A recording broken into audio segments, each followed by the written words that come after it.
Hello বন্ধুরা, তোমরা সবাই কেমন আছো? চলে এলাম আজকে একটা নতুন ব্লগ।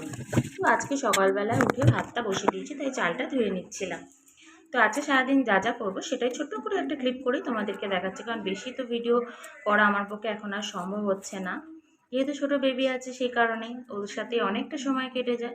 তো আজকে ভাতটা বসিয়ে দিয়েছি, আর একটু মাংস এনেছি, মাংস রান্না করব। তো সেই জন্য আলু, পেঁয়াজ, টমেটো যা যা লাগে আর কি, আদা রসুন ওগুলো সব কেটে নিলাম। আর ওই দেখছো দোল দিচ্ছি, ওখানে আমার বেবি ঘুমোচ্ছে, তার জন্য তাকে মাঝে মাঝে একটু দোল দিচ্ছি। আর মেয়েকে চিংড়ি মাছ খেতে ভালোবাসে, তাই অল্প করে চিংড়ি মাছ এনেছি। তো মাছগুলোকে ভেজে তুলে রেখে তারপর ওই তেলেতেই আমি ভালো করে আলুগুলোকে নুন আর হলুদ দিয়ে ভালো করে ভেজে নেবো।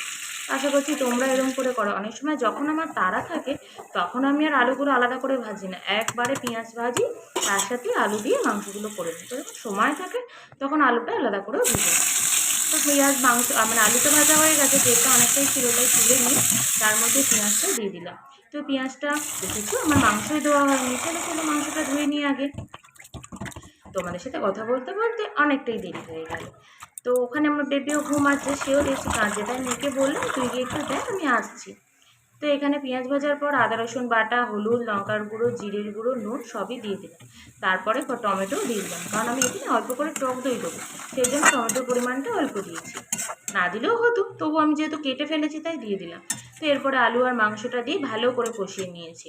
বাট আমার কষা খেতেই ভালো লাগে, কিন্তু যেহেতু মেয়ে খাবে একটু তো ঝোল দরকার, তার জন্য মেয়েকে বলেছিলাম টক দইটাকে একটুখানি ফাটিয়ে দিতে, তো ফাটিয়েও দিয়েছে। ওটা দিয়েই ভালো করে কষিয়ে নিয়ে গরম মশলা দিয়ে নামিয়ে দিয়েছি। ওই ক্লিপগুলো না আর নেওয়া হয়নি গো।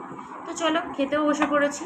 তো তোমরা কারা কারা এরকম ভাত মাংস খেতে খুব ভালোবাসে তারা অবশ্যই আমাকে কমেন্ট করে জানিও। আর এখনও যারা আমার ভিডিও দেখো না বা দেখছো না বা দেখেও ফলো করো না, মানে সাবস্ক্রাইব করো না, তাহলে প্লিজ সাবস্ক্রাইব করে দিও। আর আমার ভিডিওটা এতক্ষণ দেখার জন্য অনেক অনেক ধন্যবাদ। আর তোমরা কিন্তু খুব ভালো থেকো, ভীষণ